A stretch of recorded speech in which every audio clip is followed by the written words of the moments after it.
And we are live. So guys, as you can see, I have my, some cool glasses here. I have no idea why I have the glasses. When I made the event picture, I went to Canva, and on Canva I found that template and it had the glasses. So I used that picture and it had the glasses. And now I have my glasses as we begin this. Don't ask me why. Maybe it's going to make sense as we do this training, this workshop. I'm curious, like, why did I have the glasses? I have no idea. But I saw them in the house. They're not my glasses. I don't wear these kind of glasses. But I saw them, so I thought they're going to be useful. They're going to serve a purpose. Which purpose? I have no idea. So, today we want to talk about desire. This dilemma of why desire fades. And what is desire anyway?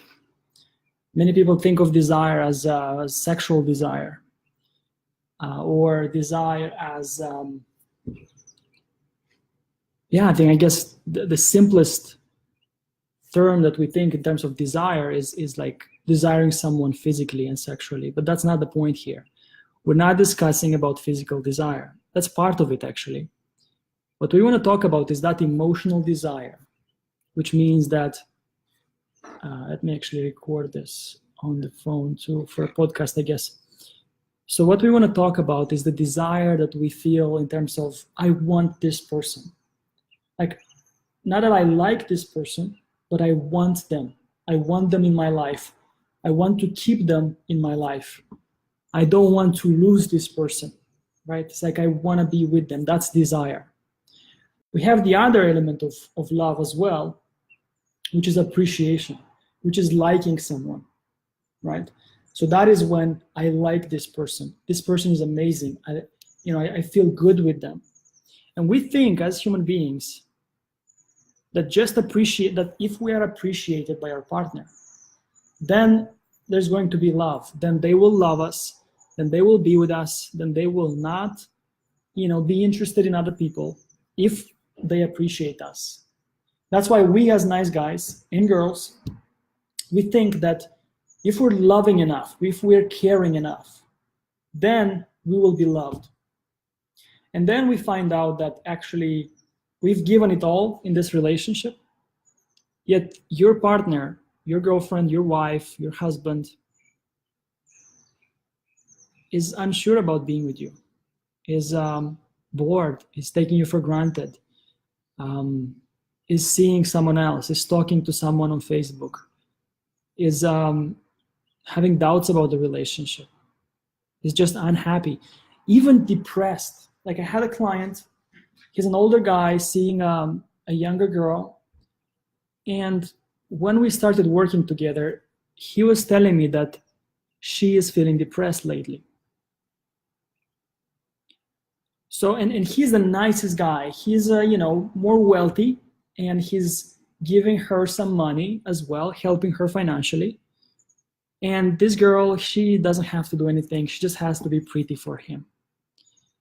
And lately, she has been depressed. And I pointed out to him that he's the one contributing to making her depressed because he's giving so much. And there's nothing for her to be challenged. There's nothing for her to be excited about. And therefore, all of this affection is even making your partner not just take you for granted, not just bored, not just way too comfortable, too relaxed, but even depressed.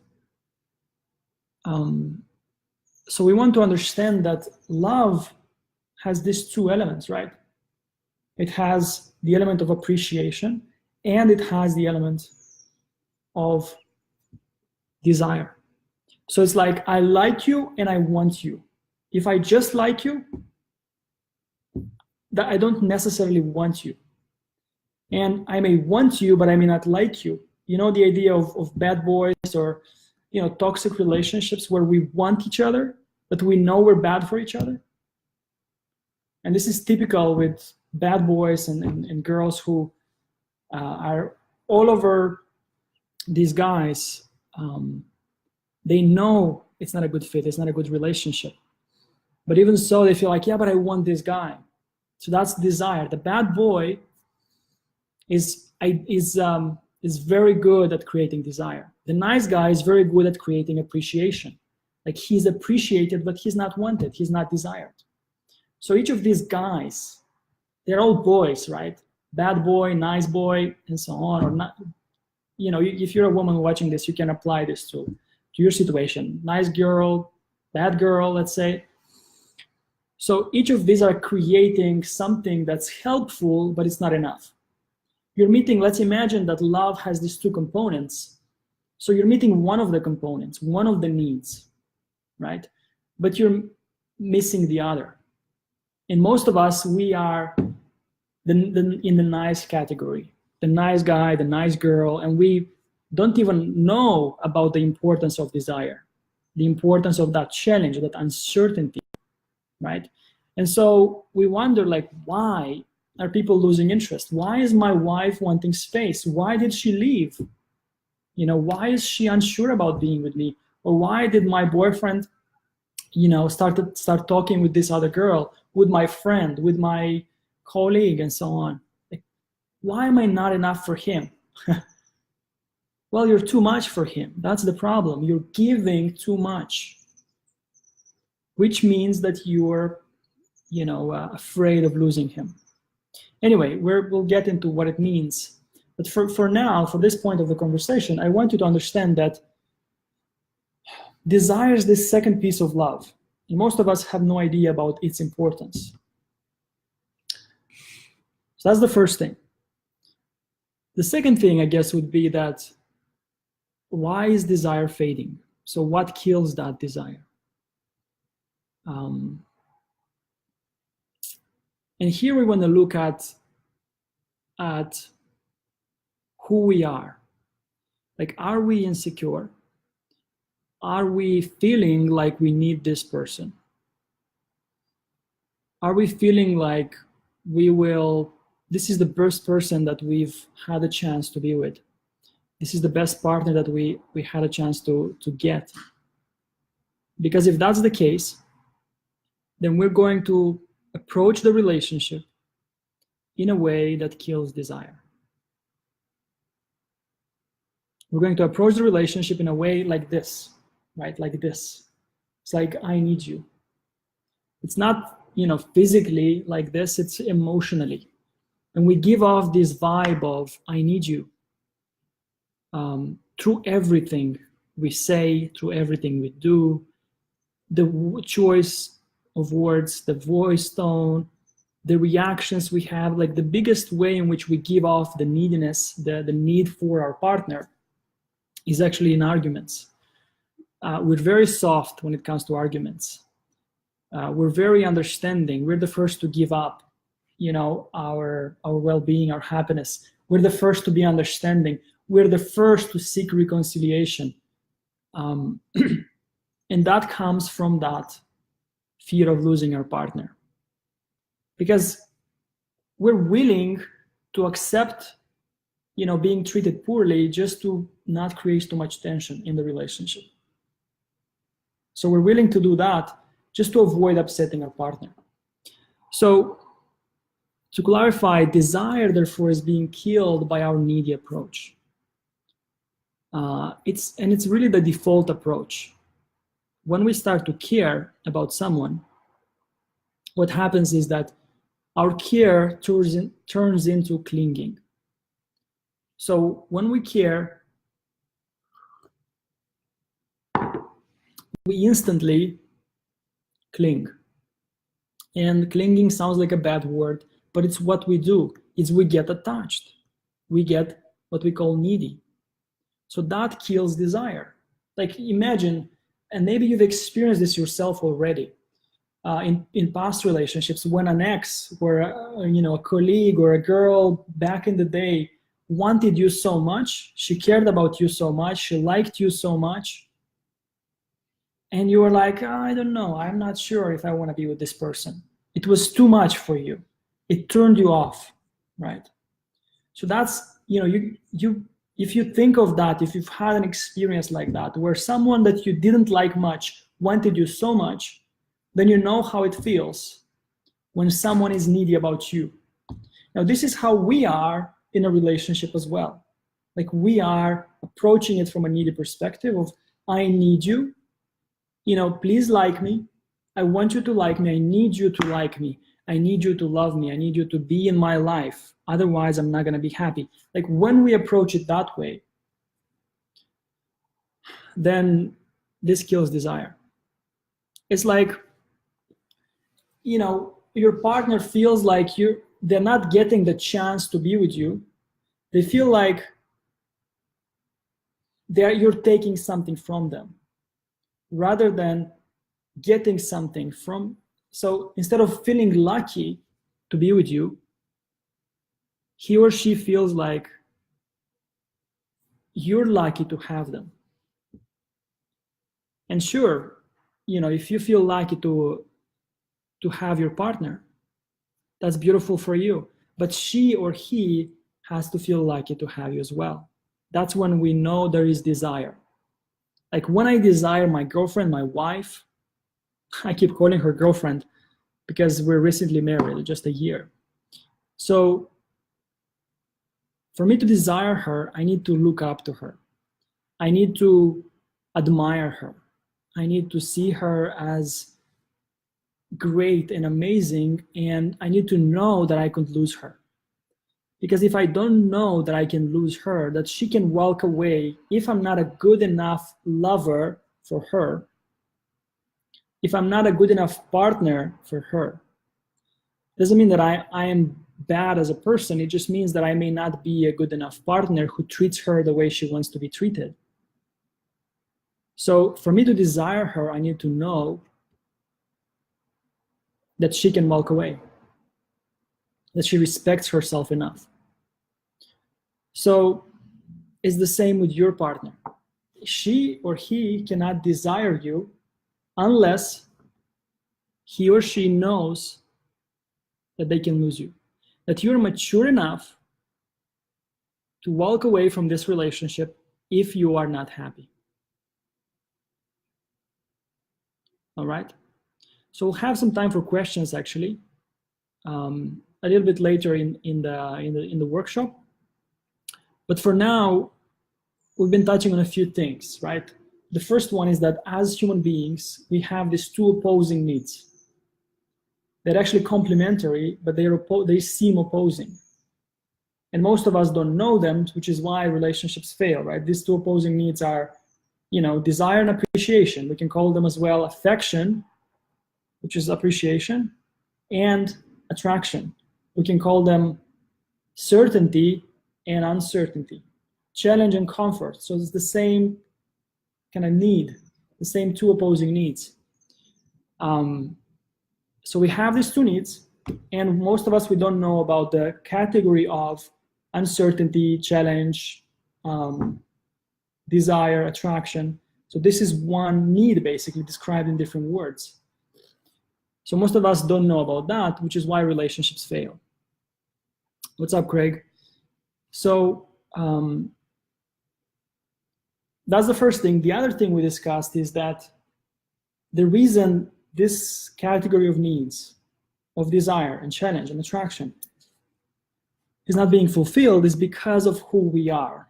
And who we are means how we are approaching relationships. And we're approaching relationships in this insecure way, in the way of, I need you. And again, the second your partner feels like you need them, she cannot help, he cannot help, but take you for granted. So the second they feel that you need to be with them because you're not okay without them, you're not willing to walk away if you're not happy in this relationship, then they cannot help but take you for granted. So for them to be able to desire you, they need to know that you can walk away. It doesn't mean you have to walk away the second you're not happy with the relationship. It means that you're willing to walk away if it's not a good relationship, because you understand what the point of a relationship is. The point being that it's about having an enjoyable experience. It's about it being a joyful relationship. It's about it giving you a better life, a quality life. So if you know that the point is to be happy with someone, is to enjoy each other, then you're not going to accept a mediocre relationship in any form. And if you know that, then this will translate into your partner knowing that, yeah, this person is mature enough to walk away if they are not happy. So once he or she knows that, then now they can desire you. Now they can want you as well. And now let's talk about kind of the third point of this conversation, which is understanding this human mechanism of desire, what we call the HMD, human mechanism of desire. So it's very simple, actually. Like, as humans, if you think about it, you understand that we desire something that we don't have. That's the first one. And something that we can lose, right? So let's say I have a phone here, right? So I'm actually recording on it, but it's an iPhone, right? So if I don't have the phone, then I can desire it. Now, when I have the phone, how can I desire it if I have it already, right? But let's imagine that it's not my phone. Let's imagine that it's my friend's phone and he borrowed it to me because I like it so much. And now I can have it and still desire it because I know I can lose it, because I know it's not mine forever. And the reason relationships lose that passion and desire is because when it becomes official, the relationship, when we get married, that's the biggest killer of desire, because we don't know how to see the marriage in the right way. We feel like this is my partner forever, right? And the moment your partner feels like this is my partner forever, they cannot desire it because they have you, yeah? And they cannot lose you. And again, we need to understand that to be able to desire something, we need to either not have or be able to lose, right? So that's how desire works. That's how, as humans, we function. So now, this is very simple to see, actually, in the beginning of relationships. This is why there's so much passion in the beginning, because we don't have the person yet. They're not ours yet, right? So we're so emotionally involved with them. We're so infatuated with them. We're so passionate. We're so like, oh my God, we feel lucky to have each other, to discover each other, to get to know each other, right? Because we don't have each other yet. So there's that element in the dating side of relationships, in the dating part. Desire is there naturally because we don't have each other yet. So then we want each other.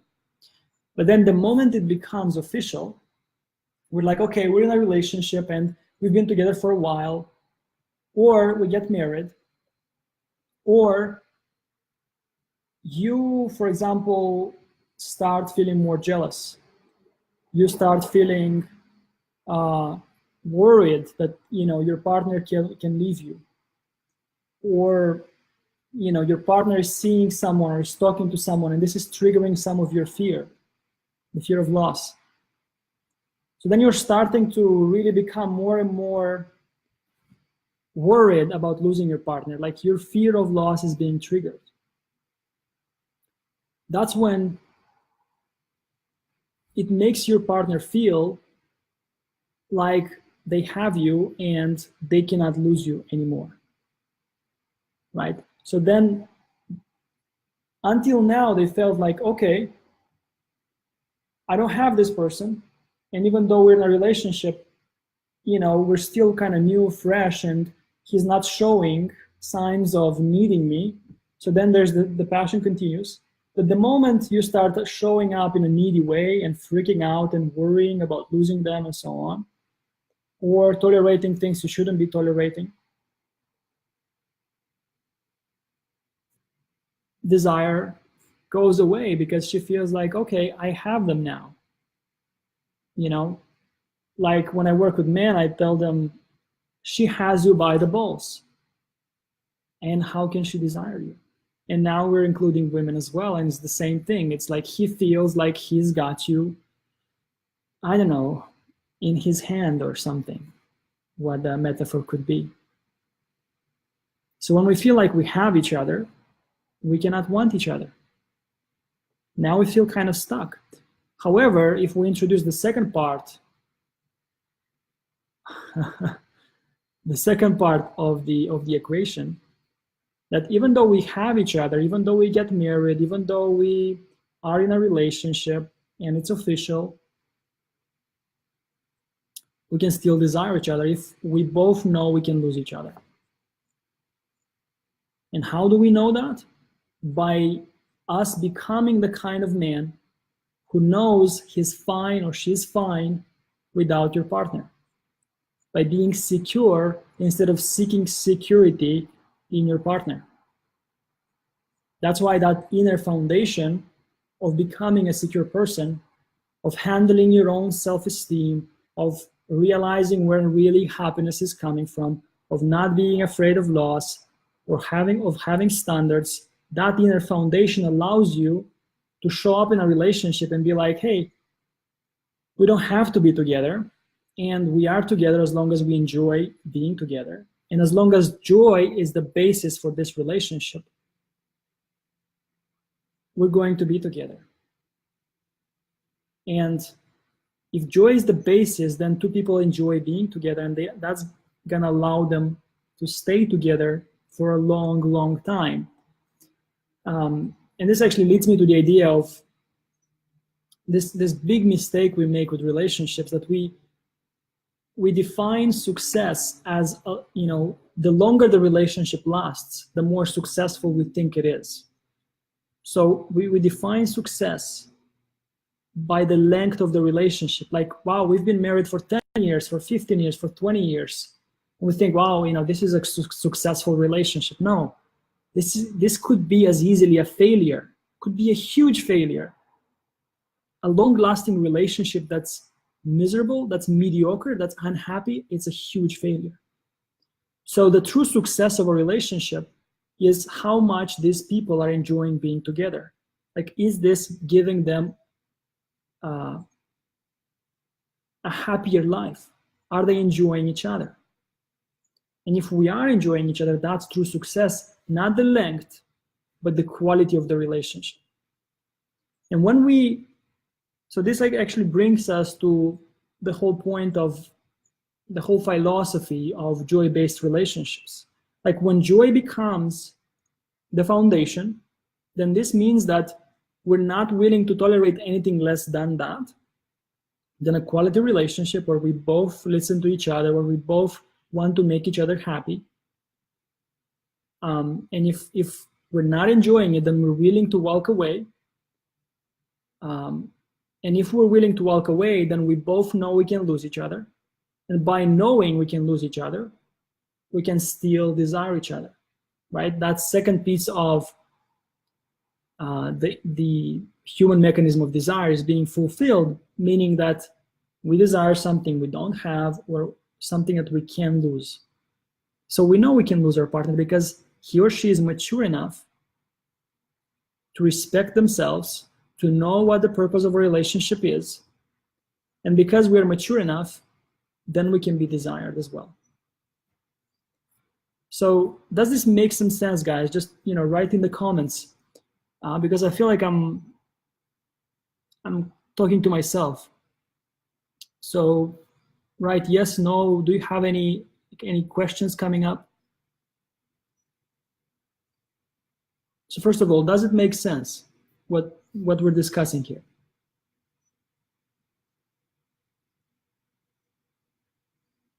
Joseph, spot on. Shante, yeah, it does. Okay. So true.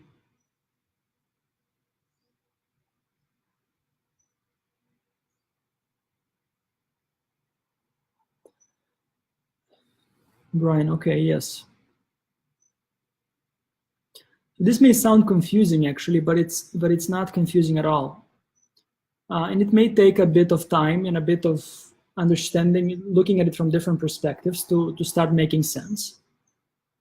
Your words are smacking me in the face. That's good. That's how, truth can hurt, but also truth is setting you free.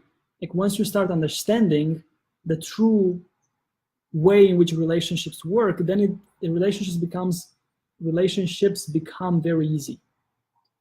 So yeah, I mean, if it's smacking you in the face, yeah, it hurts enough to inspire you to change your approach. All right, so it seems like it's making sense. Cool. So now, like we're like 25 minutes in. I'm open to answer some questions. So whatever is coming up for you, whatever doubts you have or confusion you have about this, yeah, but how about this? Yeah, but how about that? How does this apply to this? And then we can still kind of go deeper based on the questions that you guys ask. Because I'm here for you. So Craig says, if I can put this down in a blog, Facebook post to revisit. Sure, I may do that. I may do like a shorter version of it. Brian, he says he'll volunteer. What do you mean, Brian, by volunteering?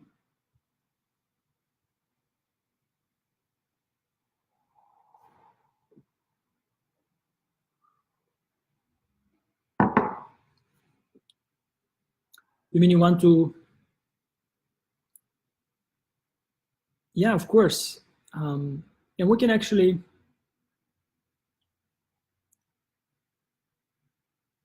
okay, so I can actually give you a short review at this point.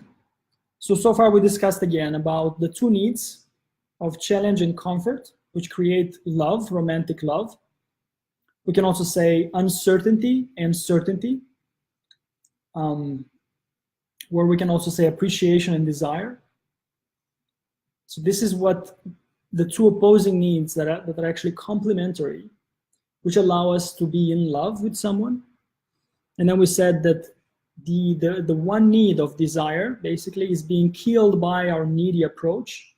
When your partner feel like we need her or him, then this makes them take us for granted so they cannot desire us. And then we discussed the HMD, the human mechanism of desire, which means that to desire someone, we need to know that we can lose them or not have them. So actually, here's one phrase for you to reflect on that may simplify this. Sometimes I share with the men I work with this one phrase, that if you want your woman to love you forever, if that's what you want, he or she needs to think about you in these two ways. This applies to you girls as well, like in terms of men. So she needs to think about you in these two ways.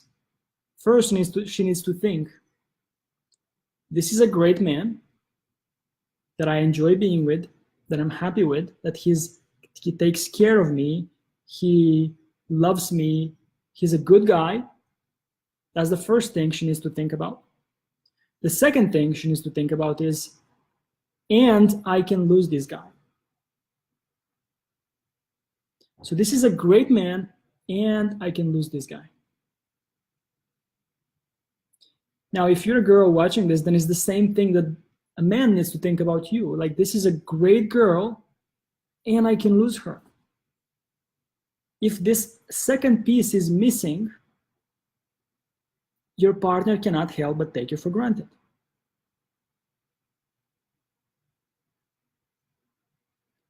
So this is a great partner, and I can lose them. And the I can lose them part is the consequence of us being a mature person who has the foundation of being a secure lover, a secure person who knows their value, who is not afraid of loss, of a breakup, who is complete on their own, who doesn't tolerate anything less than, an amazing relationship.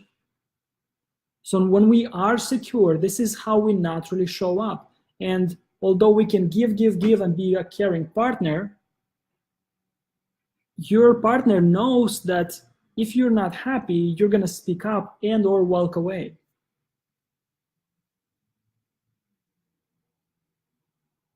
Craig says that he's got to go. Cool.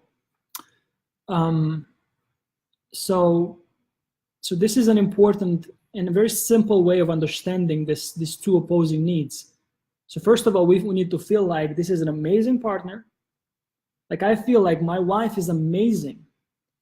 But the moment she starts showing, let's say, for example, that she needs me, that she's not going to be okay without me, that she's extremely jealous or something, then even though she's amazing, I cannot really appreciate being with her. Just like if I were to be needy about her, just one of the needs would be met of, I like this guy, but I cannot lose them. He's not going to walk away. He needs me. So again, for us to be loved, our partner needs to feel and think in these two ways.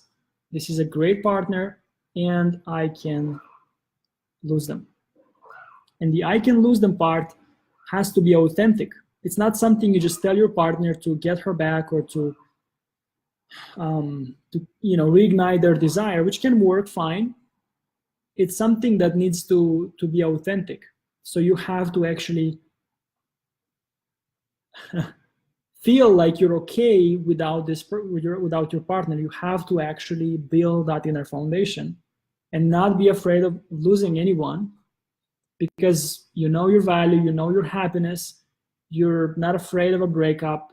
You realize it's not a bad thing, and you realize that a relationship is not worth it unless it makes you happy. So if that's how you see relationships, as something that comes into your life to make it better, and you're okay with walking away from something that is not making you happier, even though you have kids, even though you've been together for 25 years or however you've been together, if the one criteria of it making you happy is not there, then you're willing to let it go. And if your partner knows that and he knows it's true, then naturally you are, let's say, you have become the kind of partner who is going to be naturally desirable. All right, cool. So let's look at some questions here. So Shante is asking, so how does one walk away without actually walking away? Okay, how do we show them that they can lose us?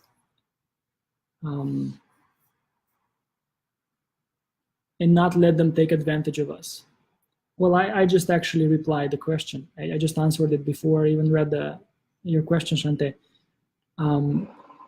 By becoming so mature that we're not willing to accept a relationship that is not a quality relationship in which we are happy. So when we realize that that's the point of a relationship, then we are willing to let go of anything or of any relationship or any person, no matter how much we think we love them or how much we've been together, we've invested so much, we're willing to walk away from anything that is not happy right now. We're not staying with someone because we've been happy 2 years ago. It's really about, do I feel happy right now in this relationship? And if I speak up, is my partner willing to listen to me and change and really make sure that this is a quality relationship? And if they're not, then I know I can walk away. So when we become the person who knows what the point is, who has this inner foundation, because we changed the mindset, then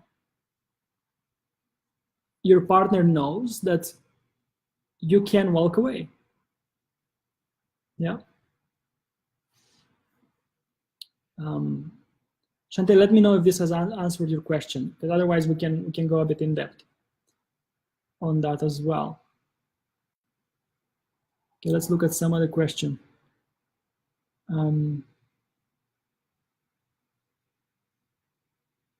So So Brian Seron is saying, very true, I'm learning to accept that my ex may or may not come back, and being confident and good to walk life with either result. Oh my God, this topic of exes, it's a touching one, but it shouldn't be. In most cases, you don't want to get an ex back, because if your ex has left, it's because it's not a good fit. You guys are not aligned anymore. So you don't want your ex back. What you really want is to be happy, is to have a happy relationship. And you think your ex is the source of your happiness, but it's not about this specific person, your ex. It's really about having a partner who wants to be with you and who wants to be a great partner for you. That's what will give you what you really want, the happiness, not your ex. So we think the ex is the source of joy, but it's not. It's the person who is willing to be here that is the source of joy. And when we realize that, then we're no longer attached to the person. What we are attached to is the quality of the relationship. So if your ex can be a great partner, then you can allow her to come back, but only if she's a good fit for you, if she's willing to be, a great partner. And that means that you need to start understanding that basically doing this inner work. Because what actually pushed your ex away was this needy approach toward her. No matter what she says is the reason why she left, no matter why you think she left, the actual root reason is because she felt that you need her, which you have shown in many ways, and you keep showing by trying to get her back, which will never get her back. So you need to understand that this is what pushed her away. And if you start solving this problem of neediness and you start becoming a secret person, then this is the only way in which you can get her back, because she will start seeing that. She will start seeing that this is a man who is okay without me, who doesn't actually need me. And she will be able to actually feel the same way about you like she used to feel back in the day when you guys met and there was so much passion. So that's a bit about exes and so on. We can talk about more, more about exes, but let's see what else there is. So Sean is asking, if you are able to, can you please offer an example of a way you have shown your partner that she can lose you? Thank you. So what you're asking is a specific way in which, well, for example, I can say, I've been showing this for many years with my girlfriend, but we got married about a year ago. And before getting married, I kept reminding my girlfriend at the time, she was my fiance actually, that, hey, we're getting married, but this doesn't mean that we're going to be forever together. The point of a relationship is not to be together forever. The point is to be happy together, to enjoy each other's company for as long as it makes sense. So once I explained that the point is not for us, even though we get married, it doesn't mean we're going to be together forever. It means we're going to be together for as long as we both enjoy being in this relationship.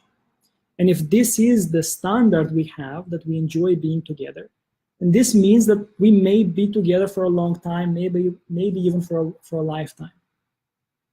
So by me saying we don't have to be together forever, or saying the point of a relationship is to be happy, not to feel stuck with each other, or by saying just the phrase of we don't have to be together, we choose to because we enjoy each other. These kind of things, when said, let your partner know that you're willing to walk away. But again, you cannot just use the phrases, because although they will have an effect, it has to be true. Like, you have to really change your mindset so that this is normal for you. This is what happens when I work with someone. We change the mindset, we go through this process of building this inner foundation, this inner work. So by the end, they realize that, you know what, I don't need anybody with whom I'm not happy. Or I'm not gonna accept a relationship unless it's a joy-based relationship. So it has to be true. Sean, you can let me know, does this answer your question?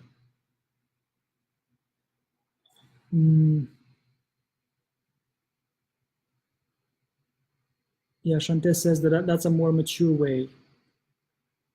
Yeah, it's not about more or less mature, it's about mature. It's about, there's not 1,000 ways to approach relationships, there's just one way. And that way is a secure way, is a mature way. You're either mature or immature. You're either secure or insecure. And most of us are insecure, which is why we're struggling with relationships. So the journey is to become secure, to become mature in our approach. When we do that, then relationships are very easy. So actually, guys, in the beginning of June, I'm going to start a group training with 7 people, where I'm going to help them go through the process of changing the mindset. And my vision for this year is to graduate through this training 25 people, to help them build this mature foundation. So you're free to apply. I only have 7 spots for this first edition. So you're free to apply by going to thesecureman.com/mindset. You'll have some more information there, and you'll be able to, book a call with me personally for like 20 minutes to see if you're a good fit for this training, if it's a good fit, and if you're excited about it. And if you are, we can go with you through this process of changing the mindset and basically becoming this secure person who's not needy anymore, and who, when he says that he's okay with walking away, he means it, because you are the person who is not afraid of losing your partner anymore. You have become secure. So that's something for you to keep in mind, an opportunity to deepen this work. So let's see, Emily is asking something. What do you do once, what do you do the once in a while days that you may not be feeling secure as you usually do? That's a good question. And this just means that we don't have a secure mindset put in place yet. It's like sometimes you feel secure, sometimes you don't feel secure. It's like a table that has these legs like wobbly, it's like, it's not a solid table. The legs are not solid. They're like, and sometimes it's a little bit more solid when there's no wind, when there's nothing disturbing it, right? But the moment something hits the table, it kind of starts shaking up and even could be falling down, right? So that means that, we're kind of secure when your partner is reciprocating and he's very loving and appreciative and affectionate. But the moment he's a bit distant, our insecurity is being triggered, right? It's like something hits the table. The table being your mindset, how solid your mindset is. And each of the 4 legs are actually the 4 building blocks of a secure mindset. So they are not so solid. Your own self-esteem is not solid enough. Your own source of happiness is not solid enough. Your fear of loss is not solid enough. Your self-respect is not solid enough. So this means this makes the table, which is the mindset, a little bit wobbly. And the moment you start being triggered by your partner who is a little bit unsure, or who's a bit more cold, or who's a bit more distant, or maybe not replying to your texts, or not willing to make love to you, or just said something that bothered you, it's like the table has been hit and it's wobbly. And this is just a sign of us. It's pointing us at the fact that we need to have that solid table. Hope this makes sense, Emily. And again, let me know in the comments if it makes sense. If not, we can clarify it even more. Brian says that it hit the nail in the head. Good. So Steve says that he joined late. Such words of wisdom. Yeah, he says that any form of being needy kills a relationship. Yeah, it kills her desire, her attraction, her ability to look up to you. Because if you're needy, it means that you're not in your power. It means that you are being weak. You're unaware of your power. You're unaware of the fact that you can be okay without your partner. So you're being out of your power. You're being weak, and to be desired, to be loved, your partner needs to be able to look up to you in some form. And if you're being weak, he or she cannot look up to you. They just feel that pity, but not that desire, that respect, that admiration that is necessary.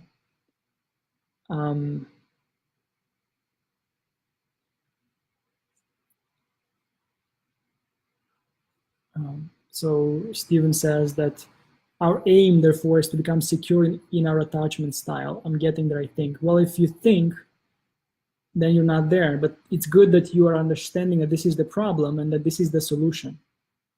So you should consider applying for that mindset training we're doing, starting with the 1st of June. So we can actually get there in just 6 weeks. That's what the time frame for the training is. So what else? What are some practices we can do at home and alone to grow the emotional strength? So it's not as much about the practices. It's about the truth that we start seeing. So we think that's why most people are struggling with this, with becoming secure, because they think it's about exercises, they think it's about practices. When the reality, it's about starting to see the truth. So for example, one of those building blocks of being a secure person is knowing your value.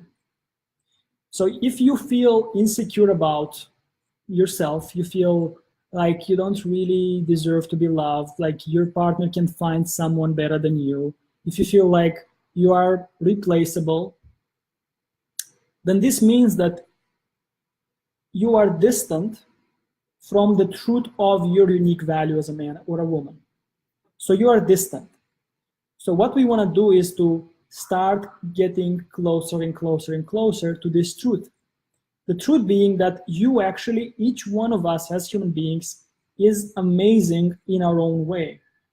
We have this unique flavor which makes us beautiful and amazing in our own way for the right person, right? So this is the truth. But if we feel insecure, or our self-esteem is kind of wobbly, that leg of the table, right, is wobbly, is not solid, it's because we're doubting ourselves. And that doubt is a sign of distance from the truth that is true already. We just cannot see it yet because we're so distant. So sure, I can give you an exercise of go and write down 20 reasons why your partner is lucky to be with you, why you're amazing as a lover. And you can do that exercise, and it's going to help to some degree. And you guys are free to do that. But that exercise is not going to make you confident. You first of all have to see that truth for yourself. And then once you see that, then the exercise can actually be helpful. Like in the training that we're going to be doing, the sessions we're going to be having is about you seeing the truth. And then once you see the truth, you have that shift from I doubt myself to I know exactly that I'm amazing in my own unique way and I'm irreplaceable, which is the case already. So once you see that truth, then the exercise helps to reinforce and to confirm that. But just the exercise alone without you knowing that truth is not so helpful. All right, Brian?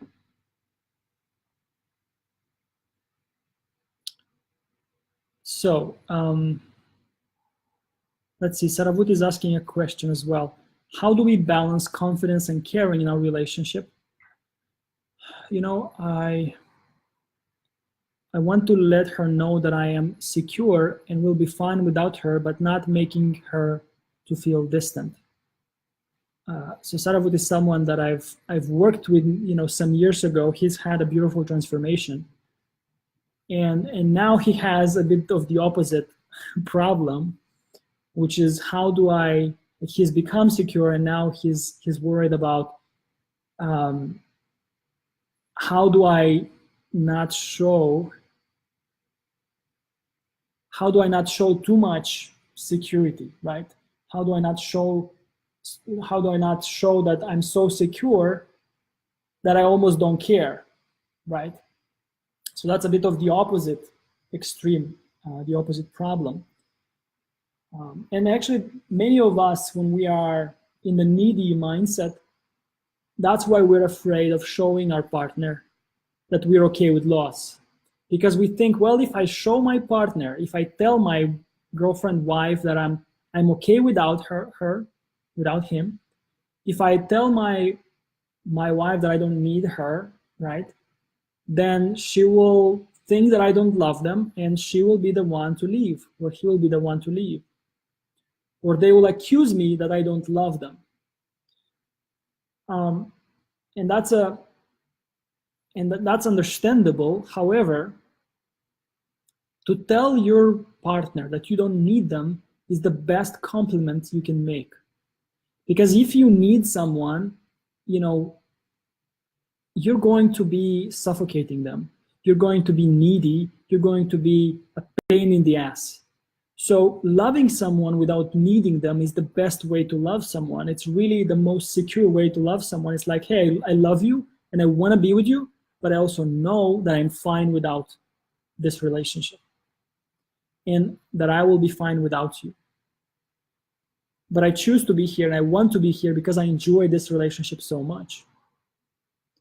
So then, when we understand that, then we're not afraid of actually letting our partner know that that we're okay without them. And it's actually a compliment to let them know that you don't need a relationship. It just means you're a mature person.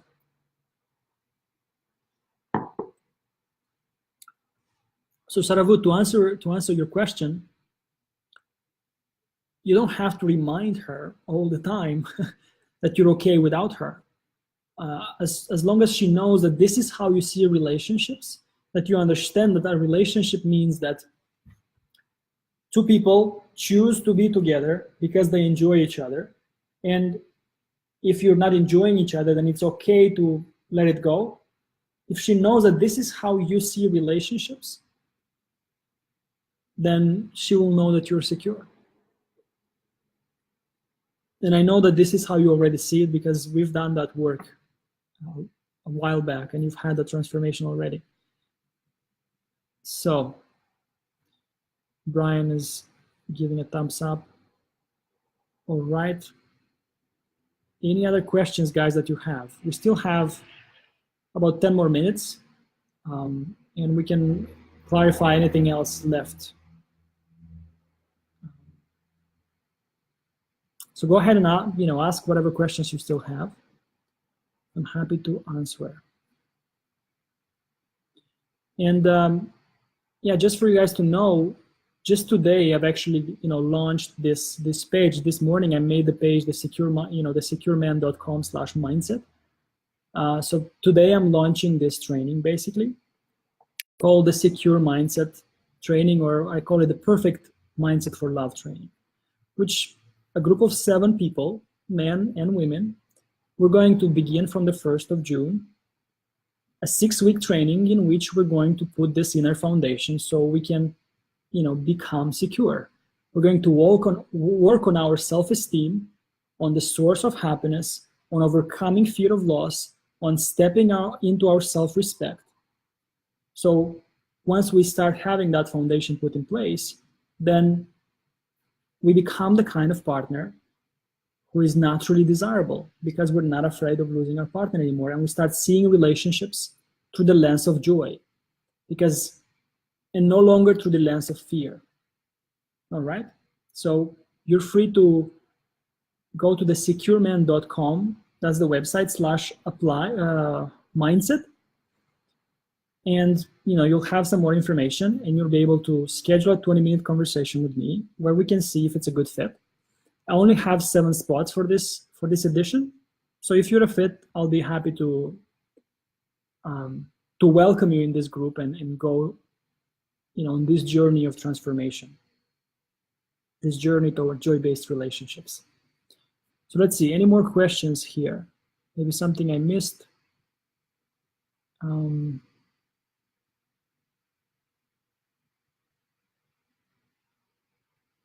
Oh, Joseph, asked, how do you keep the desire after you tied the knot?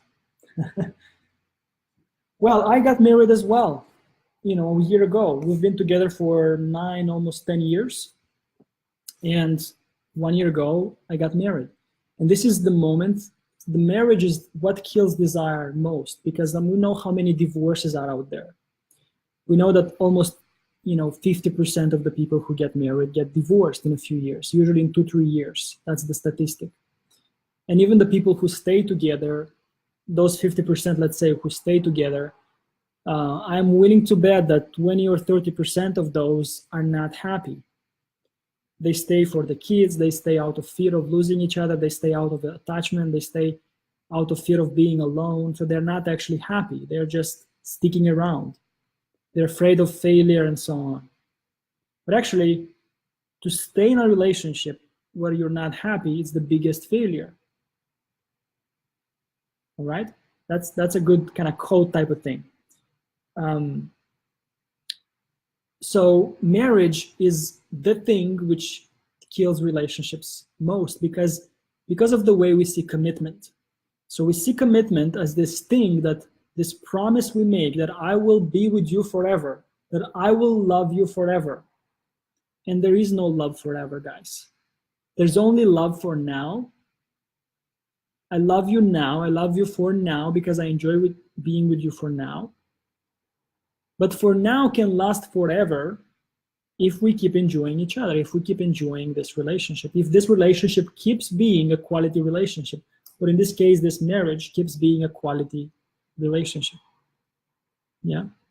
So there's no love forever, there's love for now, but the for now can last forever if 2 people keep choosing each other because they enjoy being together. So the way you keep desire alive after you tie the knot, Joseph, is by clarifying this with your partner. That we're not stuck together. The marriage, the ring, doesn't mean we're stuck together. It means that we have made our joy for being together official, but the basis of the relationship is still that joy. So sure, we commit to each other, but we don't commit to each other. We commit to having an amazing relationship, as long as we're both willing to have an amazing relationship. So the only thing I'm committed to is not to my wife, I'm committed to being happy. All right? Happiness, joy is my commitment. All right? So then if that's the basis and we have a quality relationship, then this can last forever.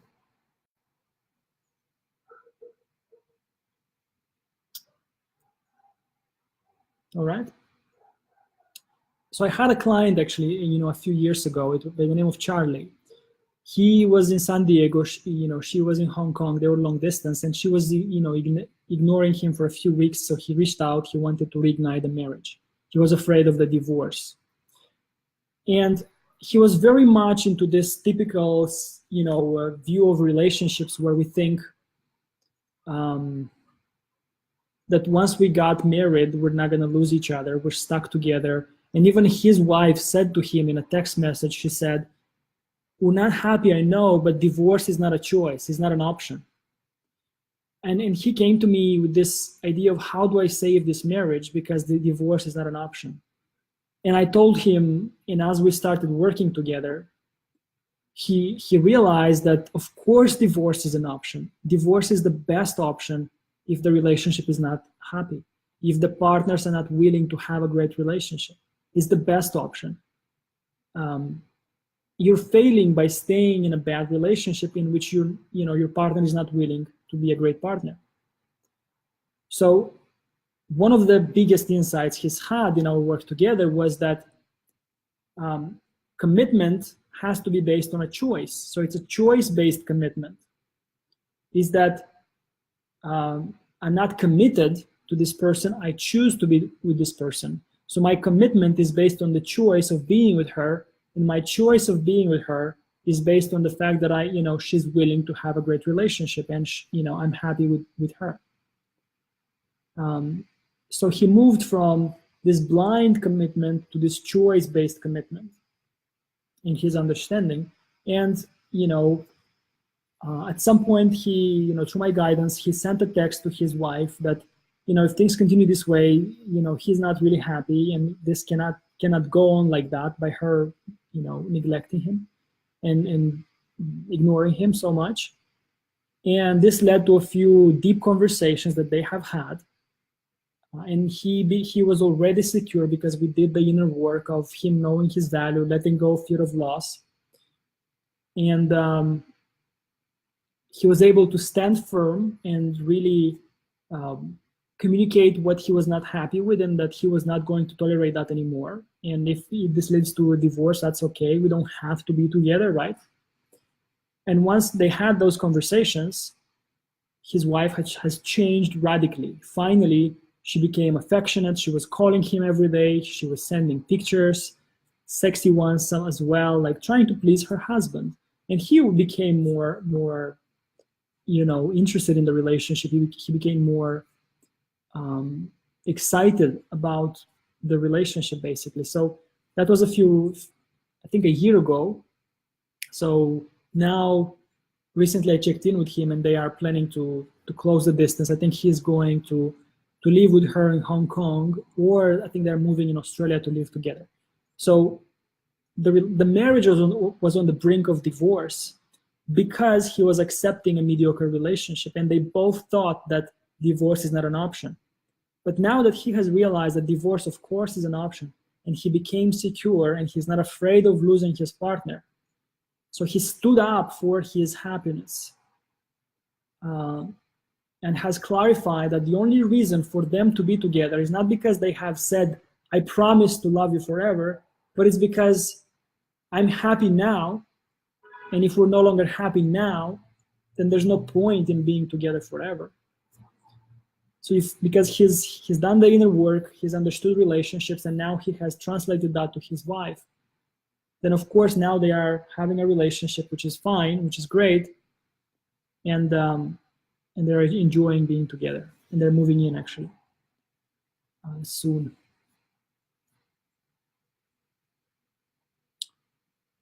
So Joseph says, good explanation. Okay. Joseph is asking, what are some of the things you enjoy with your wife? What do you mean? You can ask, you can clarify that question. Marriage kills relationships. Yeah, it's very true. The problem is not the marriage. The problem is the way we see marriage. We see this as this promise forever, when it's actually an officialization of our relationship, our enjoyment so far. So that's the thing, like we've been together for a few years. We've enjoyed each other. Based on these few years in which we enjoyed each other, we can kind of predict that we're going to keep being happy together for a longer time, a few years, maybe even a lifetime. So based on the past enjoyment, we say, okay, let's make this more official, right? So we get married. But that marriage is not that a promise that we'll be together forever. It's just the officialization of what we already had, what we have now, the enjoyment of each other. We were happy together. But the basis remains the same. You see, when you're single, you only choose a person with whom you're going to be happy, right? And then the basis of that relationship is the fact that you're happy with this person. And it's the same with marriage. That's, even though we get married, the basis is the same. So when we understand this, then marriage is not a problem. It's just that we are more official. The problem with marriage is when it becomes a promise that we're going to be together no matter what. And that makes no sense. Like, sure, even though we have hardships and so on, if both partners are willing to have a good relationship, a good marriage, then sure, you can deal with those problems. But if one of the partners is not happy, is not willing to collaborate, then the marriage is not going to work, and it shouldn't work in the first place. That's why when people go to counseling, it never works, or it doesn't usually work. Because if you're the one trying to convince your wife to go to counseling, you're being needy, rather than letting your wife know that, hey, if you're not sure you want to be here, then maybe this is not a relationship we want to be in. So it's okay if we end it. And once you say that, then your wife will be like, wow, this is a secure guy. He doesn't need me. Maybe I actually want to save this marriage. Maybe I actually care about this relationship. Maybe I actually want to keep this family. And when you're no longer needy, this gives her the space to actually choose to be with you, not feel like she needs to be with you, like you need her. All right.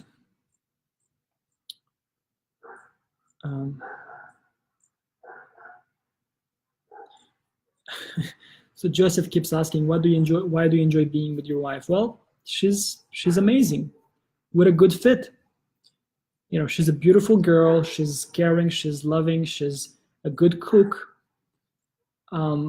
She's secure as well. She has become secure, although she used to be very much into this romantic way of seeing relationships, which is why about 5 years ago I actually ended the relationship, because she saw me as the only guy, and she was kind of getting into that needy approach.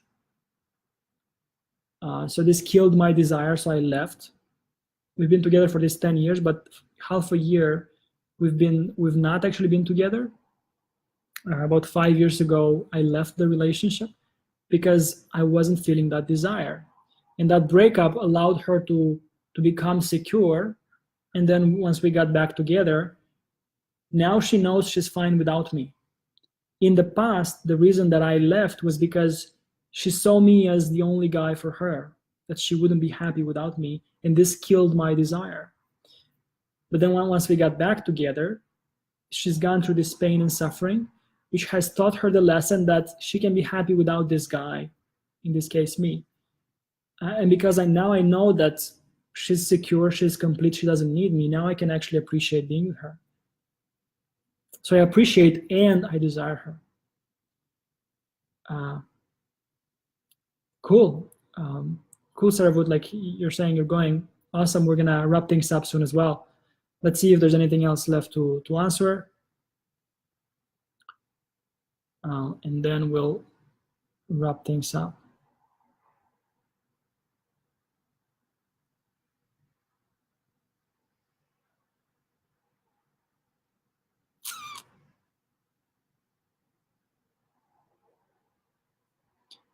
Yeah, I think this is pretty much it.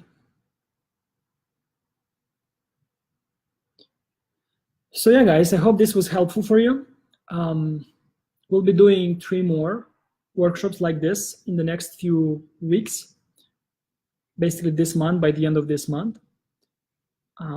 We'll be covering different topics, but it's always going to be around this theme of being secure and sustaining that passion, that desire, sustaining love, so that we can actually have joy-based relationships. All right. So yeah, I enjoyed answering your questions and really interacting with you. Tune in next time. It's probably going to be, let me check, around the end of this week, probably Thursday, Friday, Saturday, some of these days, or maybe even next Monday. I don't know. I'll have to, check with my calendar, and we'll continue this conversation, and we'll probably choose a specific topic as well. But the answer is always the same, guys. It's the same.